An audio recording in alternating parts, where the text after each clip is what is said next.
आप सभी का अपने यूट्यूब चैनल सरस्वती ट्यूटोरियल में। दोस्तों, आज मैं आप लोगों के लिए एक नया वीडियो लेकर आया हूं जो जीवन कौशल से है।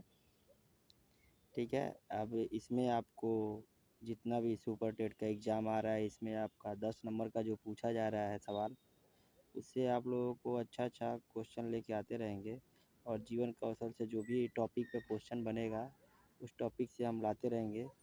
आप लोग इस वीडियो पर प्यार बनाइए और देखिए आज का पहला क्वेश्चन क्या है कि एक शिक्षक के लिए व्यावसायिक नैतिक का सबसे महत्वपूर्ण पहलू क्या है। तो बताइए इसका राइट आंसर क्या हो जाएगा। इसका राइट आंसर आपका हो जाएगा ऑप्शन नंबर सी, छात्रों के प्रति निष्ठता रहेगा, निष्पक्षता रहेगा। जो भी आप छात्र के प्रति जितना भी आपका निष्पक्षता रहेगी, वो छात्र उतना ही आपको अच्छे से समझेगा और लर्निंग करेगा। इसमें आपका केवल पाठ्यक्रम को पूरा कराना ये भी गलत माना जाएगा, और वेतन में वृद्धि ये भी गलत माना जाएगा, और उच्च अधिकारियों की सेवा ये भी क्या माना जाएगा, गलत माना जाएगा। इसका राइट आंसर हो जाएगा ऑप्शन नंबर सी। ठीक है, बढ़ते हैं अगले क्वेश्चन पर। अगला क्वेश्चन क्या कह रहा है कि थोड़ा कर ले रहे हैं। इसमें क्या कह रहा है कि अभिप्रेरणा का प्रत्याशा सिद्धांत किसके द्वारा प्रतिपादित किया गया था। ठीक है, तो इस आपका ऑप्शन है BF स्कैनर, या अब्राहम मैस्लो, या विक्टर ब्रूम, या फ्रेडरिक हर्जबर्ग। इसमें से आपका राइट आंसर क्या हो जाएगा, option number C, Victor Vroom ने इसका प्रतिपादित किया था। ठीक है, बढ़ते हैं अगले क्वेश्चन पर। अगला क्वेश्चन क्या कह रहा है, देखिए आपके सामने कि NCF 2005 के अनुसार शिक्षक की भूमिका एक डैश के रूप में होना चाहिए। ऑप्शन है आपका केवल सूचना प्रदान करना, या सुविधादाता, या कठोर तानाशाह, या निर्विदा। जो भी आपका है आंसर, इसमें आपका क्या माना जाएगा, आपका बताइए इसका राइट आंसर क्या होगा। तो आप लोग बताइए कि केवल सूचना प्रदाता होगा, या सुविधादाता होगा, या कठोर तानाशाह होगा, या निर्विवाद होगा। तो इसमें आपका जो भी, ना ही आपका ऑप्शन नंबर ए होगा, ना ही आपका ऑप्शन नंबर सी होगा, और ना ही आपका ऑप्शन नंबर डी होगा। इसका राइट ऑप्शन हो जाएगा ऑप्शन नंबर सी, सुविधादाता। सुविधादाता के रूप में शिक्षक को जाना जाना चाहिए। ठीक है, यही आपकी शिक्षक की भूमिका होती है। चलते अगले क्वेश्चन पे। अगला क्वेश्चन क्या कह रहा है, चौथा नंबर का, कि दंड पुरस्कार किस प्रकार के प्रेरक हैं। जन्मजात प्रेरक हैं, प्राकृतिक प्रेरक हैं, या बाह्य प्रेरक हैं, या आंतरिक प्रेरक हैं। तो बताइए इसका राइट आंसर क्या हो जाएगा आपका। ना ही जन्मजात होगा, और ना ही प्राकृतिक प्रेरक होगा, और ना ही आंतरिक प्रेरक होगा। यह क्या होगा, बाह्य प्रेरक। दंड एवं पुरस्कार क्या होती है, बाह्य प्रेरक होती है। जब भी आप जैसे मान लीजिए कोई अच्छा काम करता है लड़का, तो उसको आप पुरस्कृत करते हैं टीचर के रूप में, और जब बेकार काम करता है तो उसको थोड़ा बहुत दंडित भी करते हैं, लेकिन दंडित नहीं करना चाहिए। ये जो भी है नियम में कह दिया गया है कि बिना मारे आप लोगों को बच्चों को पढ़ाना है। तो इसका राइट आंसर हो जाएगा बाह्य प्रेरक। बढ़ते हैं अगले क्वेश्चन की ओर। अगला क्वेश्चन क्या कर रहा है कि भारतीय संविधान के किस अनुच्छेद के तहत शिक्षा का अधिकार एक मौलिक अधिकार बना। तो बताइए इसका क्या होगा, अनुच्छेद 32 होगा, या अनुच्छेद 19 होगा, या अनुच्छेद 21A होगा, या अनुच्छेद 45 होगा। तो इसका राइट आंसर हो जाएगा ऑप्शन नंबर सी, अनुच्छेद 21A। ठीक है, बढ़ते हैं अगले क्वेश्चन पे। अगला क्वेश्चन क्या कह रहा है कि परामर्श का मुख्य उद्देश्य क्या है। समस्या का समाधान करना, आत्म समझ विकसित करना, या छात्र को सलाह थोपना, या छात्र को अनुशासित करना। बताइए, तो इसका राइट आंसर आपका हो जाएगा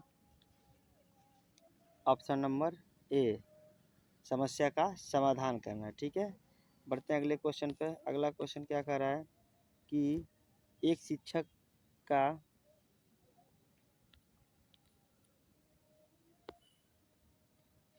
एक शिक्षक की सहानुभूति से क्या तात्पर्य है? छात्र पर दया करना, या छात्र को आर्थिक मदद देना, या छात्र की गलतियों को नज़रअंदाज करना, या छात्र की भावनाओं को समझना। तो बताइए इसका राइट आंसर क्या हो जाएगा आपका? बताइए। छात्र पर दया करना, ये भी गलत माना जाएगा। छात्र को आर्थिक मदद देना, ये भी गलत माना जाएगा। और छात्र की गलतियों को नज़रअंदाज करना, ये भी गलत माना जाएगा। तो इसका राइट आंसर होगा आपका ऑप्शन नंबर डी। ठीक है, बढ़ते हैं अगले क्वेश्चन पे। आपका अगला क्वेश्चन है कि मैस्लो की आवश्यकताओं के पदानुक्रम में सबसे उच्चतम स्तर की आवश्यकता कौन सी है? ऑप्शन नंबर आपका ए आत्मसिद्धि की आवश्यकता, ऑप्शन नंबर बी सुरक्षा की आवश्यकता, ऑप्शन नंबर सी सामाजिक आवश्यकता, या ऑप्शन नंबर डी शारीरिक आवश्यकता। इसका राइट आंसर आपका हो जाएगा ऑप्शन नंबर ए आत्मसिद्धि की आवश्यकता। ठीक है, बढ़ते हैं अगले क्वेश्चन पे।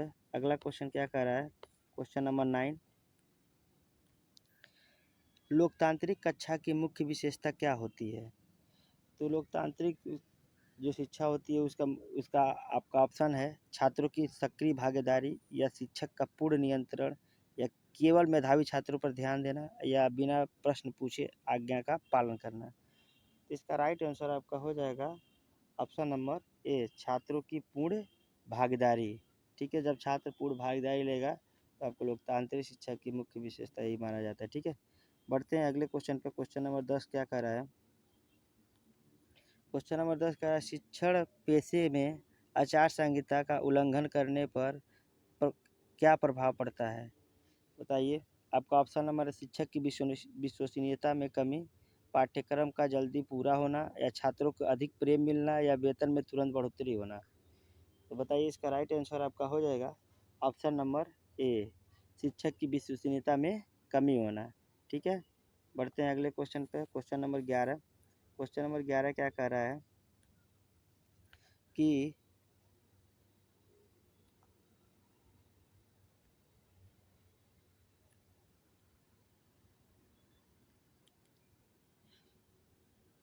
क्वेश्चन नंबर 11 कि पदानुक्रम सिद्धांत के अनुसार सुरक्षा की आवश्यकता के बाद कौन सी आवश्यकता आती है? संबंध और प्रेम की आवश्यकता, आत्मसिद्धि की आवश्यकता, आत्मसम्मान की आवश्यकता, या शारीरिक आवश्यकता। इसका राइट आंसर आपका हो जाएगा क्वेश्चन नंबर 11 का राइट आंसर आपका हो जाएगा ऑप्शन नंबर ए संबंधता और प्रेम की आवश्यकता। ठीक है, बढ़ते हैं अगले क्वेश्चन पे। Question number 12। क्वेश्चन नंबर 12 क्या कह रहा है? देखिए, कह रहा है प्रभावी परामर्श के लिए एक शिक्षक को निम्नलिखित में से क्या करना चाहिए? छात्र को निर्णय देना चाहिए, सक्रिय श्रवण करना चाहिए, या छात्र की आलोचना करना चाहिए, समस्या को अनदेखी करना चाहिए। तो जो भी आपका है, आपका ना ही ए होगा, ना ही सी होगा, और ना ही डी होगा। तो ऑप्शन नंबर 12 का सही आंसर होगा सक्रिय श्रवण करना। ठीक है, बढ़ते हैं अगले क्वेश्चन पर। क्वेश्चन नंबर 13 क्या कर रहा है कि आरटीई अधिनियम 2009 के धारा 17 के तहत विद्यालय में क्या प्रतिबंध है? शारीरिक और मानसिक उत्पीड़न, निःशुल्क शिक्षा प्रदान करना, खेलकूद की गतिविधि करना, या शिक्षण सामग्री। ये देखिए जो तीनों ऑप्शन ए वाला और ए वाला और ए वाला यानी कि बी सी डी ये आपका किया गया है, लेकिन ऑप्शन नंबर ए यह नहीं है कि शारीरिक और मानसिक उत्पीड़न देना। ठीक है, ये आपका आंसर का राइट आंसर हो जाएगा। ठीक है, क्वेश्चन का राइट आंसर। बढ़ते हैं अगले क्वेश्चन पर। क्वेश्चन नंबर 14 क्या कह रहा है कि शिक्षण व्यवसाय में सत्यनिष्ठा का क्या अर्थ है? केवल समय पर स्कूल आना, छात्र को गृह कार्य देना, नैतिक सिद्धांतों का पालन करना, या सिर्फ उच्च वेतन की मांग करना। तो बताइए इसका राइट आंसर क्या हो जाएगा 14 का? तो राइट आंसर हो जाएगा इसका नैतिक सिद्धांतों का पालन करना। ठीक है, बढ़ते हैं अगले क्वेश्चन 15 नंबर पे। पुरस्कार शिक्षण में मुख्य उद्देश्य क्या है? पुरस्कार शिक्षण में मुख्य उद्देश्य क्या है? वांछित व्यवहार सुदृढ़ करना, कक्षा की अनुशासनहीनता करना, केवल मेधावी बच्चों को चुनना, छात्रों में भेदभाव करना। इसका राइट आंसर हो जाए आपका 15 का ए वांछित व्यवहार सुदृढ़ करना। इसका आंसर हो जाएगा ऑप्शन नंबर ए। बढ़ते हैं अगले क्वेश्चन पे। अगला क्वेश्चन क्या कह रहा है, क्वेश्चन नंबर 16, अभिप्रेरणा का कौन सा घटक क्या करें के बजाय क्यों करने पर ध्यान देता है? बताइए, इसका राइट आंसर हो जाएगा आपका ऑप्शन नंबर ए अभिप्रेरणा, आंतरिक अभिप्रेरणा, बाह्य उत्तेजना, भौतिक पुरस्कार या नकारात्मक दंड। इसका राइट आंसर आपका हो जाएगा क्वेश्चन नंबर 16 का ऑप्शन नंबर ए आंतरिक अभिप्रेरणा। क्या हो जाएगा? आंतरिक अभिप्रेरणा। ठीक है, बढ़ते हैं अगले क्वेश्चन पे। क्वेश्चन नंबर 17, कक्षा में प्रजातांत्रिक शैली का लाभ क्या है? नियमों को पूर्ण अनदेखी करना, कक्षा में अत्यधिक शोर मचाना, छात्रों में निर्णय क्षमता करना, शिक्षक का पूर्ण नियंत्रण। इसका राइट आंसर आपका हो जाएगा, बताइए आप लोग। क्वेश्चन नंबर 17 का राइट आंसर होगा छात्रों को निर्णय क्षमता करना। ठीक है, ऑप्शन नंबर सी 17 का। बढ़ते हैं अगले क्वेश्चन पे। क्वेश्चन नंबर 18, भारतीय संविधान का कौन सा भाग मानवीय मूल्यों की मौलिक कर्तव्यों का उल्लेख करता है? बताइए कौन सा भाग, या भाग नंबर 4 ए, भाग नंबर 2, भाग नंबर 3, भाग नंबर ए। तो इसका राइट आंसर आपका हो जाएगा ऑप्शन नंबर ए 4 ए। ठीक है, बढ़ते हैं अगले क्वेश्चन पे। अगला क्वेश्चन 19 नंबर, एक शिक्षक को अपने छात्रों के साथ कैसा व्यवहार करना चाहिए? कठोर तानाशाह जैसा, पूर्णतः उदासीन व्यक्ति जैसा, मित्र और मार्गदर्शन जैसा, केवल एक विद्वान जैसा।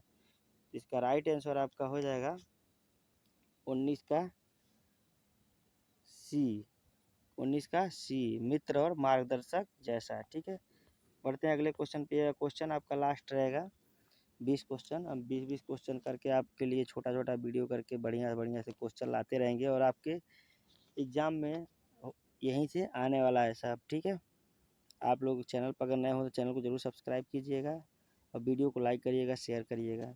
व्यावसायिक आचरण के अनुसार गोपनीयता का अर्थ क्या है? 20 नंबर क्वेश्चन देखिए, इसका ऑप्शन हो जाएगा परीक्षा परिणाम न बताना, छात्र की निजी जानकारी छिपाना, स्कूल के समय को छिपाना या पाठ्यक्रम को गुप्त रखना। इसका राइट आंसर हो जाएगा आपका ऑप्शन नंबर ए।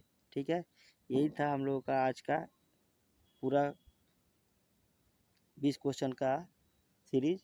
आप लोग वीडियो पर प्यार बनाइए, आपको बहुत सारा क्वेश्चन लाता रहूँगा। आप लोग जो भी है सी टेट या आपका सुपर टेट, जिसमें आप लोगों का बहुत ही काम देगा ये। ठीक है, चलिए मिलते हैं अगले वीडियो में, तब तक के लिए धन्यवाद, थैंक यू, जय हिंद।